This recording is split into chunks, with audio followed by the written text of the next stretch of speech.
सब साथियों दोस्तों, आज की इस वीडियो के अंदर हम प्रकृति के बारे में पढ़ेंगे, जो एनाटॉमी के अंदर आपके आती है। ठीक है, प्रकृति। सबसे पहले हम बात करते हैं प्रकृति क्या होती है। दोस्तों, जो मनुष्य होते हैं उन सबकी अपनी अपनी अलग अलग प्रकृति होती है। ठीक है, अब प्रकृति का अनुमान किस तरीके से लगाया जाता है कि उसके शरीर का कलर कैसा है, यानी उसके जो वर्ण है त्वचा का वो कैसा है। ठीक है, वो किस तरीके से बोलता है, यानी उसके स्वर और स्वभाव, यानी उसका स्वभाव कैसा है, और उसके शरीर की लंबाई चौड़ाई मोटाई कितनी है। ठीक है, ऐसे जो छोटी छोटी चीज़ें हैं उनके माध्यम से उसकी प्रकृति का पता लगाया जाता है। ठीक है दोस्तों, उसके बाद में हम बात करते हैं प्रकृति कहाँ से बनती है और कैसे स्टार्ट होती है। ठीक है, प्रकृति प्रकृति दोस्तों, जब शुक्र और शोणित का, यानी कि जो स्पर्म है और ओवम है, उनका संयोग होता है, उसी समय से जो है प्रकृति बनना स्टार्ट हो जाती है। ठीक है, अब बात करते हैं प्रकृति कितने प्रकार की होती है। तो प्रकृति दोस्तों दो प्रकार की होती है, एक दोषज प्रकृति होती है और एक होती है मानसिक प्रकृति। ठीक है, यानी दोषत जो प्रकृति है इसी को शारीरिक प्रकृति कहते हैं। जो शारीरिक प्रकृति है दोस्तों इसी को कहते हैं, और ध्यय प्रकृति भी इसी को कहते हैं। ठीक है, शारीरिक प्रकृति इसलिए कहते हैं क्योंकि शारीरिक दोष तीन होते हैं, वातज पित्तज कफज, और उन्हीं के आधार पर ये प्रकृति होती है शारीरिक प्रकृति। ठीक है, तो शारीरिक प्रकृति होती है दोस्तों 7 प्रकार की होती है टोटल।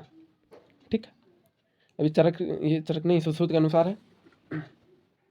सुश्रुत जी ने क्या बताया है कि जो दोषज प्रकृति है वो वातज पित्तज कफज, और फिर ये आ जाती है आपके द्वंद्वज। ठीक है, और फिर आती है त्रिदोषज। ठीक है, तो जो वातज होती है वो हीन होती है, पित्तज मध्यम होती है, कफज उत्तम होती है, और जो द्वंद्वज प्रकृति होती है वो पुरुष निंदनीय पुरुष होते हैं, और जिस पुरुष की जो प्रकृति है वो त्रिदोषज होती है तो वो श्रेष्ठ पुरुष माना जाता है। ठीक है, उसी तरीके से यहाँ पर मानस प्रकृति भी बताई गई। मानस प्रकृतियाँ होती है टोटल 16। ठीक है, जिनमें सात्विक होती है 7, आपने लोगों ने पढ़ा होगा सत्वरजतम। ठीक है, वही सत्वरजतम है यहाँ पर। तो ये होती है 7 प्रकार की, ये 6 की और ये 3 की। तामस होती है 3 प्रकार की। ठीक है, तो सात्विक प्रकृति होती है उसी को उत्तम माना जाता है, और तामस को हीन माना जाता है, राजस को मध्यम, जो कि 6 प्रकार की होती है। ठीक है दोस्तों, उसके बाद में दोष के अनुसार जो व्यक्ति के अंदर लक्षण होते हैं उनके बारे में देखेंगे दोस्तों ना। सुश्रुत के अनुसार जो वातज प्रकृति है दोस्तों, ये दो हम शारीरिक प्रकृति देख रहे हैं ना, शारीरिक प्रकृति के लक्षण देख रहे हैं अभी। ठीक है, शारीरिक और दोषज प्रकृति एक ही होती है। तो जो वातज प्रकृति वाला पुरुष होगा वो प्रजागरूक, प्रजागरूक का अर्थ होता है दोस्तों रात में जागने वाला, यानी सारी रात जगा रहता है वो। ठीक है, और उसके बाद में क्रोधी, यानी क्रोध भी आता है उसको। दंत नख खाने वाला। ठीक है, तो इस तरह का जो व्यक्ति होता है वो वातज प्रकृति का होता है, सुश्रुत के अनुसार है दोस्तों ये। उसके बाद में जो पित्तज प्रकृति का पुरुष होगा वो भौभुक, यानी बहुत ज़्यादा खाने वाला होगा। क्षिप्र प्रकोप, यानी जल्दी गुस्सा आ जाएगा उसको, तेज गुस्सा आएगा। मध्यम आयु वाला और मेधावी होता है। ठीक है, यानी इंटेलिजेंस होता है। उसके बाद में कफज प्रकृति के लक्षण बताया सुश्रुत ने। सुबह यानी सुंदर होता है, धृतिमान होता है, बुद्धिमान होता है। ठीक है, तो इस तरीके से सुश्रुत जी ने बताए। इसके बाद में हम सारंग जी के देखेंगे दोष के अनुसार लक्षण। ठीक है, तो जो सारंग दर्जी है वो कहते हैं कि कम बाल वाला होता है। जो वातज होता है ना, वातज प्रकृति का व्यक्ति, उसके कम बाल होते हैं, कृष होता है, पतला होता है, शरीर रुक्ष होता है, अत्यधिक बोलने वाला होता है, और सपने उसको आकाश में उड़ने वाले सपने आते हैं दोस्तों। इसी प्रकार पित्तज प्रकृति के लक्षण बताए हैं सारंग दर्जी ने। अति स्वेद, यानी पसीना ज़्यादा आता है, अति क्रोधी होता है।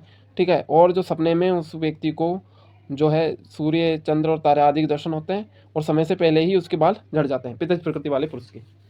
फिर कफज वाले के क्या होता है, गंभीर बुद्धि होती है, स्थूल यानी मोटे अंग होते हैं उसके, और महाबली होता है। ठीक है, और स्वप्न में उसे जलाशयों के दर्शन होते हैं। ठीक है, उसके बाद में हम देखेंगे ये दोस्तों, ये आपके जो धातु पाक है ना वो है दोस्तों, एक बार देख लो, धातु पाक भी इंपॉर्टेंट है।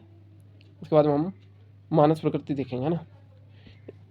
क्षीर दधि न्याय जो धातु पाक है वो, इसके प्रवर्तक दृढ़बल है और समर्थक चरक जी है।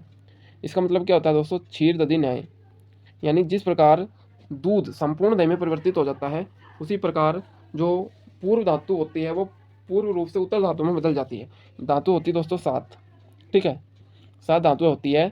तो जो इसके प्रवर्तक है दृढ़बल और समर्थक है चरक, ये बात कहना चाह रहे हैं दोस्तों कि जैसे आपके 7 धातु होती है, जैसे रस होता है। ठीक है, तो ये बोलना चाह रहे हैं कि जो रस धातु है वो पूरी की पूरी रक्त धातु में बदल जाती है। फिर रक्त धातु वो अगली धातु कौन सी आएगी, मांस, तो मांस में बदल जाती है। तो इस तरीके से आहार का पाक होता है। ठीक है, ये कहना चाह रहा है। उसके बाद में एक काल पोषण धातु जो इंपॉर्टेंट है दोस्तों वो बता रहा हूँ मैं ना। जैसे अगर धातु पाक का क्वेश्चन आता है आपके एग्जाम में तो आपको चारों लिखने हैं ये। ठीक है, एक काल धातु पोषण, आहार रस एक ही समय में 7 धातुओं में प्रवेश करके रस रक्त आदि 7 धातुओं का पोषण करता है। इसके प्रवर्तक है अरुणदत्त और समर्थक है भागवत जी। ठीक है, यानी कि जो आहार रस है वो एक ही समय में सातों धातुओं का, यानी दोस्तों एक ही समय में सातों धातुओं का पोषण कर देता है। ठीक है, वो तो बता रहे थे कौन, दृढ़ बल तो उत्तरोत्तर धातुओं का।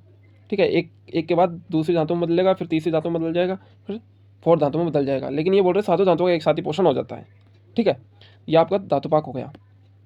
इसके बाद सारी आपके काम का नहीं, कंपटीशन एग्जाम काम का दोस्तों आगे आपके। फिर हमने उसमें थोड़ी देर पहले देख ही ली थी दोषज प्रकृति, यानी शारीरिक प्रकृति, अब आती मानसिक प्रकृति। मानस प्रकृति टोटल 16 होती है, सात्विक 7 होती है, ठीक है, और राजसिक 6 होती है, और तामसिक 3 होती है।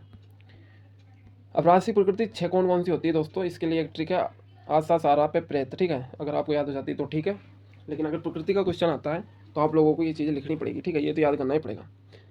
तो जो राजसिक 6 प्रकृति होती है उसमें आसुर सत्व होती है, राक्षस सत्व, पैशाच सत्व, सर्प सत्व, प्रेत सत्व और शाकुन सत्व होती है। ठीक है, तो ये इनके लक्षण हैं, जो ये प्रकृति के लक्षण व्यक्ति होते हैं ना, उनके लक्षण होते हैं ऐसे, आत्म पूजक, खुद की पूजा करने वाला, ठीक है, बहुभोजन, बहुत खाने वाला, पैशास्त्र वाला होता है। तो इस तरीके से ये है। उसके बाद में हम आगे बढ़ते हैं। तामसिक प्रकृति 3 प्रकार की होती है, पशुत्व, मत्स्यत्व और वनस्पत्यत्व।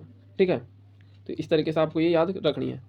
अगर ये भी याद नहीं होता आपको तो ये तो याद रखनी है। बाकी आपकी बुक के अंदर ये तो मैंने श्लोक संस्कृत के अनुसार लिखे हुए हैं, थोड़े आपकी बुक के अंदर डिटेल में है, हिंदी में है, वो आप लोग याद कर सकते हो। ठीक है, उसके बाद में सात्विक प्रकृति 7 प्रकार की होती है, ब्रह्म सत्व, आर्षभ सत्व, ऐन्द्र सत्व।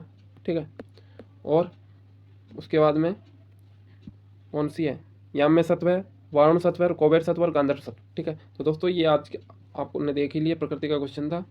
और आप लोगों को नोट्स चाहिए तो आप टेलीग्राम चैनल ज्वाइन कर लीजिए, वहाँ पर नोट्स मिल जाएंगे। इस तरीके से आपको लिख के आना है। ठीक है, ठीक है साथियों, धन्यवाद।